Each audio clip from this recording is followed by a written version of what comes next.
everybody. Welcome to another episode of Cannabis Tech Talks. You're chopping it up with Chuck. I'm the editor-in-chief of Cannabis and Tech Today, and we are coming to you from MJBiz in Las Vegas, where there's a lot of innovation. It's an international show, and we've got an international guest here. But before we get started, we do have to give a shout-out. It's contractually obligated to our sponsor, Polyscience and Summit Research. Without them, we wouldn't be bringing you this great content. Also, a friendly reminder, make sure if you've got a Roku, Apple TV, or Amazon, download CBD TV. This is our new streaming channel. It's an extension of the magazine and another place you can get great content, just like you can from our podcast, the magazine, and all of our virtual events. So with that being said, I'm very excited to introduce our guest, Adam Benjamin from Standard Botanic. How are you, Adam? Oh, good, thanks. Good. Wow, I love this place. I love what you guys do, and this is something else. This is next level, and so you can hear I'm the Australian. Yeah. Pretty easy to pick it, but geez, this is amazing. So you got a great accent, man. Everybody loves an Australian accent, don't they? Well, look, thank you. You might get a different opinion in Australia. So, yeah. But no, look, we love being here, and certainly, as you said, look, this is an international forum. Whilst yes, you guys dominate and lead, so we learn a lot. But I figured, look, sitting down with you would be a great way just to talk about potentially, where can Australia help US companies while they're doing well? Could they use a country like Australia, which is also the gateway to Asia, which is coming online fast?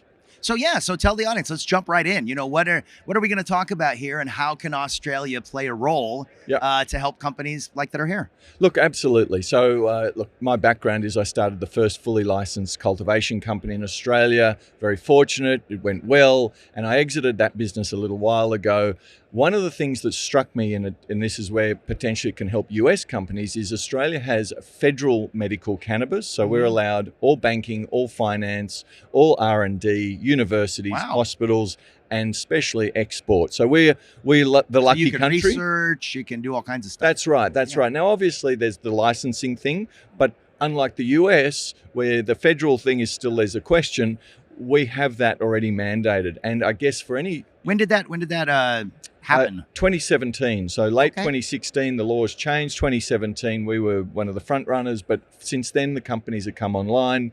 Was it a big deal there when that happened? Was there like a strong push from the ground to make it happen? Yeah, look, and that is right. So I still think at its core, especially in Australia where it's medical, the power is with the patients, and it's their health that matters. And so they really did push, but the politicians and the lawmakers definitely came with it. And it's interesting because Australia's pretty conservative, and part of where I guess we can talk in terms of conservative, your FDA and our equivalent are friends in terms of, there's a lot of harmonization between what your FDA will accept internationally, and Australia happens to be one of these countries. Now, I'm not an expert in that space, but I guess where we look to countries where they want Australian products, it's because our standards are like your standards, except again, we're lucky. We can export. Right. So countries like Germany, countries like Thailand coming online.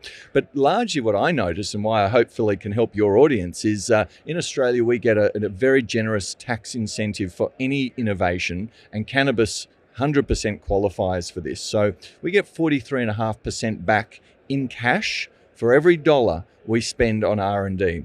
So to put it simply, US dollar on the Australian dollar is 2 for 1. One of your US greenbacks gets 2 Aussies. And then in Australia, should you have spent that on R&D, you get half of that back, or 43.5% back. So you're kind of getting a 4 for 1. Now, I can see by the look on your faces, like, how is this possible? Yeah. I don't expect Australia to be on the radar, which is why it's possible, but nobody's been watching. And so hopefully through this sort of medium and whatnot, it gives your audience, who are really data rich, focused on the substance, an opportunity to say, you know what, maybe the research we want to do here and the capital we probably need to deploy, we should be getting 4 for 1, bigger bang for our buck in Australia. Wow. So why does Australia do that?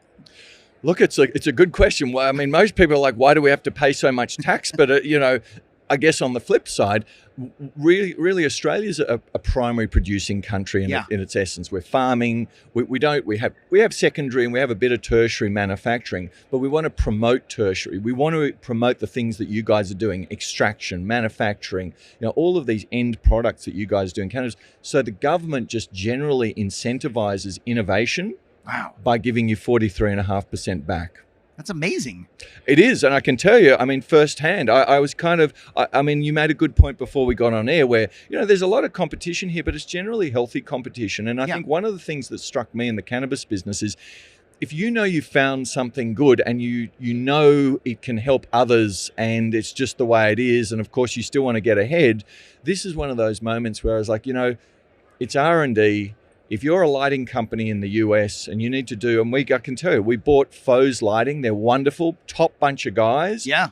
One of the reasons we bought Foes was the data they've collected over the years. And I thought, that's wonderful. But if you had done it in Australia, it would have cost you a quarter. Yeah. Wow. So I'm really just saying, I guess in part I'm saying we pay enough tax. Yeah. Why don't more people suck on the teat? Yeah. The tax teat that is cash back. It's not it's just an interesting moment, as you find in cannabis, where there's just moments where certain countries have advantages. Wow. Yeah. And I feel like in the United States, obviously we don't have anything federally legal. We've got states where it is, but I feel like a lot of the legalization is almost like begrudgingly, like, they're like, okay, fine, we'll let them have medical, or, we'll let them have that. And they're not even looking at it like, holy shit, this is a great plant. This is a great economic benefits, health benefits, you know what I mean? Jobs, it's innovation, like you said, so I wonder, has that always been that way, like in Australia, where they were like, this is a great thing, or are they like, the stoners want to get high? And yeah, look, I definitely think it's a good pressure point to test these things. What's the general spirit of this, especially before the taxes come in and the governments are making money? They're going to like, look, we just don't need this sort of thing. But interestingly, Australia's very conservative, and so it was surprising the uptake, because for a conservative country to say, look, we're all right with medical. And again, to your earlier point, this was patient power. This was these guys, and you would have interviewed a lot of people. When it's a personal level and you say, I knew a guy, or my auntie, and it's anecdotal at first, but then it's a politician going, well, actually it's my son who I can see benefit and I really have no reason why not to. Yeah. So in Australia, they went relatively happily, actually. Now, I'm not to say that, everybody agrees with it, because cannabis is one of those, is probably the only word I can find where you drop it into a conversation, everyone has a view, and it's a different view. Yes. So it sells well, it sells newspapers, it sells everything. But in Australia, I think where it was, where the uptake, and we're through a huge growth period. So to put it in perspective, the lay of the land is set. There's no more, hey, we need another state to do this, or it doesn't matter where you want to do this in Australia, so long as you have a federal license. There's one license. So long as you go through that and you get it, and there's no limit. We don't have, you're a much more complex, and you need to know what you're doing in the States. In Australia, you do, but it's pretty step by step. Mm-hmm. You get a license. There's no limit. So if you want to be, so we got 100 companies at the moment in Australia fully licensed. That may not sound like a lot to you, but where the growth is in Australia, and where, potentially your listeners and whatnot can take advantage of this growth, is only 10% of those companies are operational. There's 90% of them are coming to forums like this, listening to podcasts like this, going, I need to find some experts. I need to find the right equipment. I need to do some research here. And so they come here, and you've got 90% of the market that you can just suddenly turn online, which is pretty big growth. Yeah. Where the laws are already stable. Yeah. Wow. No, I think it's so cool. It kind of flew under the radar. I think that, when people think internationally, I think some of the areas that people talk about, you mentioned Germany, being a big leader in Europe. Yep. I got to go to Colombia. That's another pretty massive market that might be, going towards legalization. They're also very conservative there. And the powers that be, they don't like change, so it's like a small group controls kind of everything, that banking and, stuff like that. So it doesn't happen quickly, but, no, it's cool. It's cool to see Australia, really kind of stepping up. Look, it really is. And can I tell you, I worked with the Thai government back in 2018. I worked with the Prime Minister's office. It was very flattering and fortunate, privilege to be able to do it. But I thought, you know what? If anybody knows Thailand out there, one of its big positions is as a healthcare tourist destination. People go there for whatever it might be, surgeries or dental or what, tourism. medical tourism. Cannabis, 100% is just going gangbusters. Again, I wouldn't expect it to be on the US roadmap or radar, because you've got enough going on here that you're busy and you're making lots of money, hopefully, and all of this. But the gateway into Asia, the reason I was invited, not because of me, it's because the Asians, a lot of them send their doctors to Australia to be trained. They like our standards. And to the earlier point of, they like FDA standards. Yeah. So their doctors then go back to Thailand or parts of Asia, and they want to, and Australia can export. Yeah. So if you're a US company going, you know what, we're dominating in the US, or we want to be dominating, but it's competitive. How do we maneuver ourselves? We've got something in Canada, but that's also saturated. What about Australia? I know it's a flight, and it's a bit of a flight away, but we're normal as much as you could say, and we're kind of the same. Yeah. You know?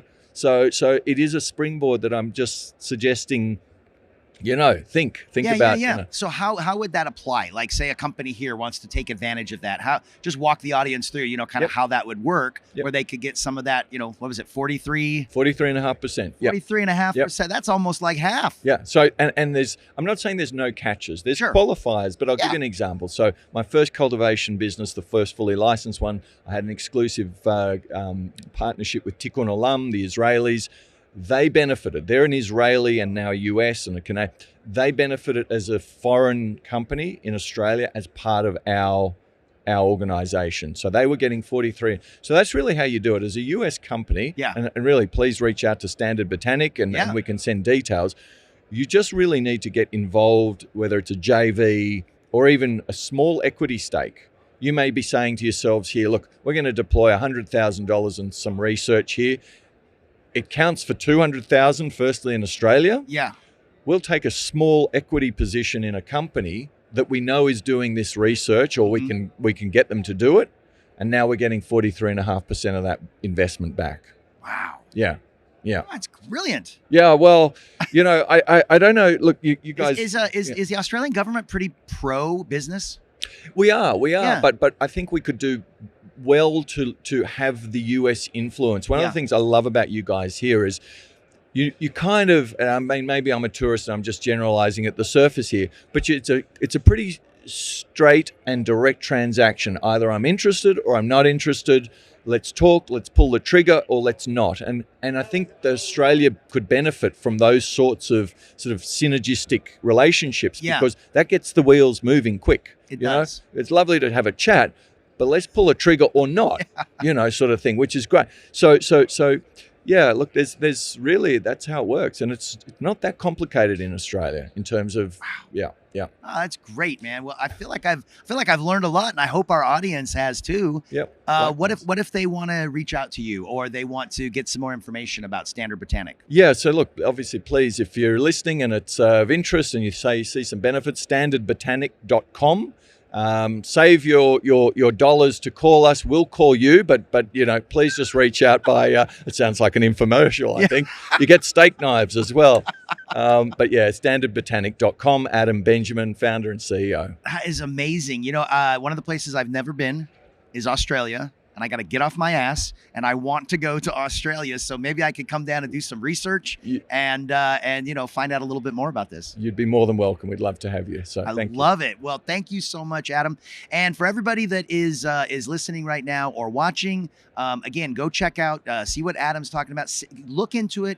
Maybe this can help your business grow and make some money and open up some new markets and do some R&D. And wow, I think that's a really, really cool idea. Yeah, I love it. So thank you. And thank you for having me. Your country is awesome. Awesome. Well, really hey, is. Man, we're in Vegas. You got to love it. Yeah. So for everybody that's watching at home, make sure you go ahead and hit the like button, subscribe, leave a comment if you like, preferably a nice one.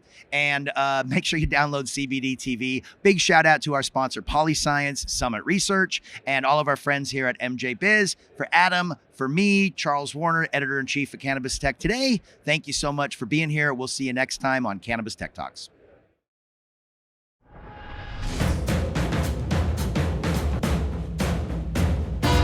Hey, hello, I'm Tommy Chong from Cheech and Chong. Wait, you didn't think people would know who I am? Durachill. This is Durachill. This is Durachill.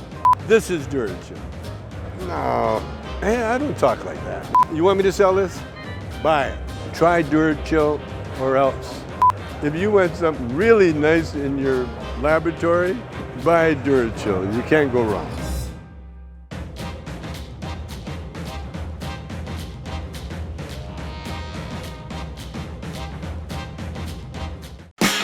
This show was produced by Cannabis Tech Today and Pretty Easy Podcasts. Go to prettyeasypodcast.com now if you're looking to get professional production help on your own podcast at an affordable rate. Pretty Easy Podcasts, making podcasting pretty easy.